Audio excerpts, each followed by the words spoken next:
Alors, nous allons illustrer le critère de comparaison, l'expliquer d'abord et puis l'illustrer à travers un exemple. Donc, les hypothèses, c'est on se donne deux fonctions, f et g, qui sont positives et continuent sur un voisinage de plus l'infini, c'est-à-dire un intervalle du type a plus l'infini. La deuxième condition, c'est que f doit être, par exemple, dominé par g à partir d'une certaine valeur de t. C'est-à-dire qu'il existe un grand A qui est supérieur ou égal à petit a, tel que quel que soit t supérieur à f de t est derrière g de t. Alors, sous ces hypothèses-là, le critère nous dit qu'il est évident que l'intégrale de g sur cet intervalle-là, si c'est convergent, c'est-à-dire fini, inférieur à plus l'infini strictement, voilà, si c'est convergent, si c'est fini, alors nécessairement l'intégrale là, elle aussi, elle est finie. Si l'intégrale de f sur cet intervalle là diverge, c'est-à-dire est infini, voilà, c'est infini, donc c'est-à-dire diverge, alors l'intégrale de g aussi va, sur le même intervalle, va diverger.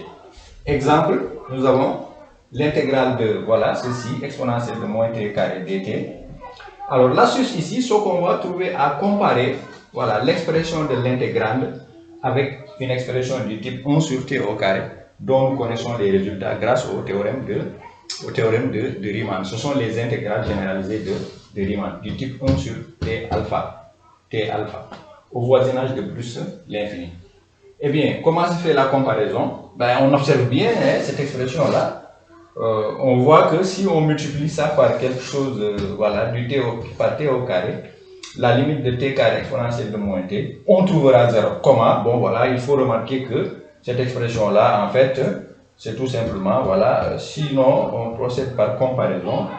T au carré, c'est une fonction polynôme, ça c'est une fonction exponentielle, en plus d'infini, ceci tend vers 0, donc globalement c'est 0. Sinon aussi, c'est une forme habituelle, hein? C'est t au carré sur exponentielle de t au carré.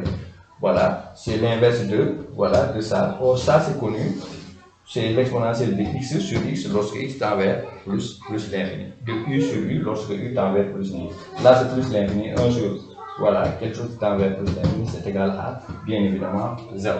Et dans la suite, on va voir comment on exploite le fait que cette limite-là tend vers 0 pour arriver à une expression comme ça. Voilà, c'est la suite de la vidéo.